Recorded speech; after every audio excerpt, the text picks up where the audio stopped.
Today in this video, I want to talk about that when FSW will start, whether the score will really be above 500, and to all those applicants who do not have a score above 500, is it the end for them? Do they have any chance? Shall they look for different options or shall they wait? So let's get started.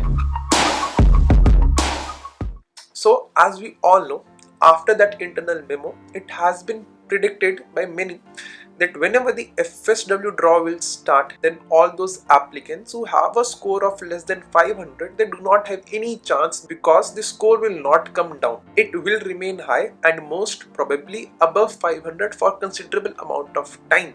But nobody told you this. Right now you must be seeing on your screen the internal memo which is in public, which clearly states that the score will remain above 500 and may remain high.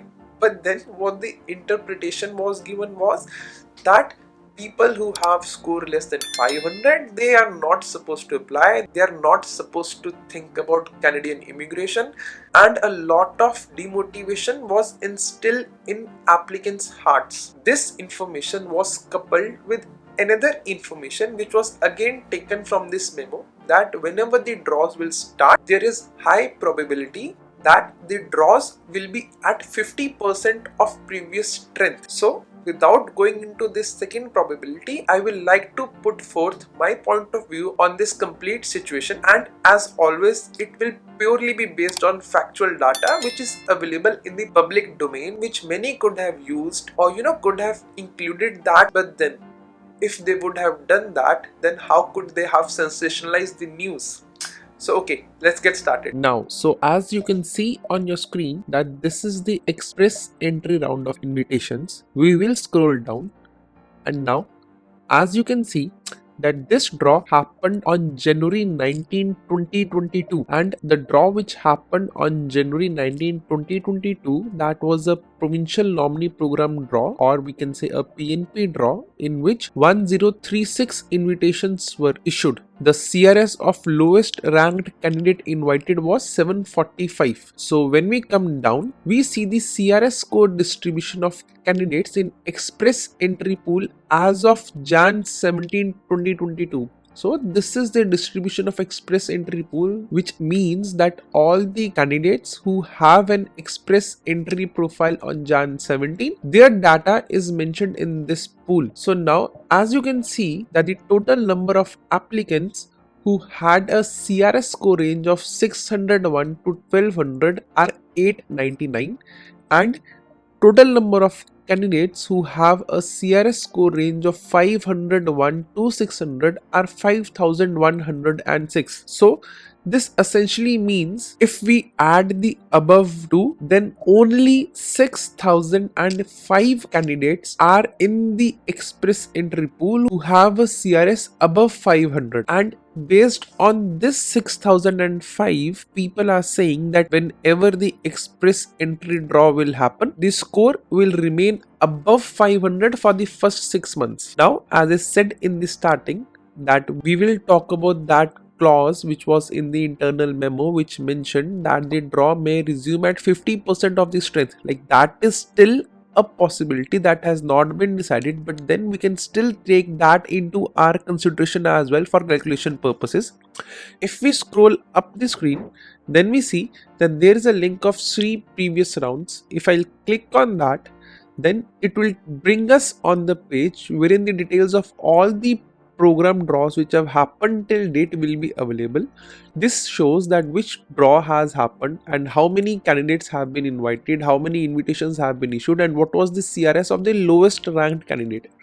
As we know, in 2021 there has not been a single all program draw. As you can again see, the last all program draw which happened was on December 23, 2020, in which 5000 candidates were invited who had a CRS of 468. Before that, on December 9, 5000 candidates were invited. Before that as well, 5000 candidates were invited, and before that as well. And now if we check the data as to how many candidates were invited in one express entry draw in 2020, then we can see that many a times 5,000, many a times 4,500, then 4,200, and sometimes even 3,900 candidates were invited. So as you have seen above that there are only 6,005 applicants right now in the pool who have a CRS greater than 500. And now let us keep our expectations at the minimum possible level. Even if we take the average of applicants, like sometimes in all program draw 5,000 applicants were invited, and sometimes even 3,000, 3,200, 3,500 applicants were invited. So let's keep our expectations at the minimum and let's take the average and imagine that if the draw had to happen at 100% of the strength, then 4,000 applicants would have been invited. And now let's factor in what the internal memo has said. Let's divide this 4,000 by 50%, which is 2,000 applicants in each draw. So we are satisfying all the points which were there in the internal memo, that whenever the draw will happen, the expectation is that the draws will be at 50% of the strength. So if we suppose that even 2,000 applicants are issued invitations when regular FSW draws start, then considering at 50% of strength, only 3 regular FSW draws will take to clear all the backlog of all the applicants who are above 500. And please take into consideration, right now I am basing this on the presumption that the draws will happen at 50% of strength. No one is sure of that. IRCC has not yet released its strategy for 2022 to 2024.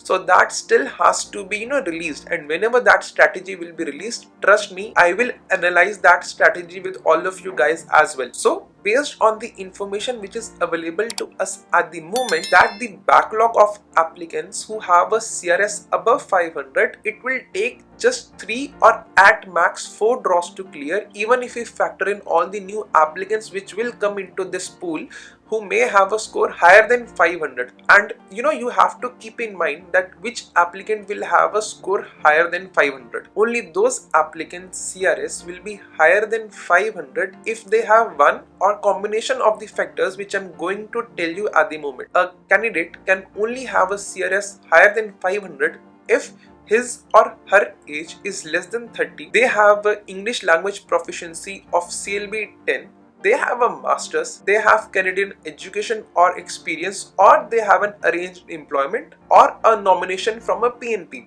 Only in these circumstances an applicant can have a higher CRS than 500, and this is not always the case with all the applicants. Not everyone has CLB 10, not everyone has Canadian education, and in all these calculations you also have to factor in that bi-weekly PNP draws will continue to happen. They are not being stopped. That was also mentioned in that internal memo. So many of the applicants who are above 500, they may be selected in one or the other PNP. And then please do not forget about OINP and AINP, that is Ontario Immigration Nominee Program and Alberta Immigration Nominee Program.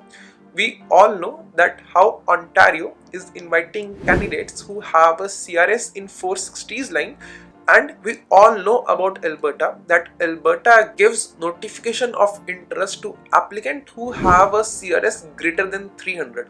So if your knock code and experience is in one of the knock codes which are in high demand, or if you're eligible for AINP or OINP, and we also know that Alberta recently launched a new tech pathway for all those applicants who have a job offer in particular knockheads, then that's a good option for you. And what that would basically do is that many applicants who have a CRS above 500, they will be selected in those PNPs as well. So the end result would be that the current express entry pool will have many modifications in the coming times, and anyone and everyone who has a CRS above 300 has a good chance. I have discussed this in the previous video as well, that if you have a CRS right now at 370, then you have an equivalent chance of getting selected by a province in comparison to someone who may have a CRS of 470. So please be hopeful. And thinking that whenever express entry draws will happen, then the score will be above 500, that is something which cannot be held for a long time. The memo just gave an insight that the score may be high for a considerable amount of time, but that never said that the score will always remain high above than 500, or the applicants who have a score lesser than 500, that they do not have any chance or IRCC will not select them. Rather, it's happening the opposite.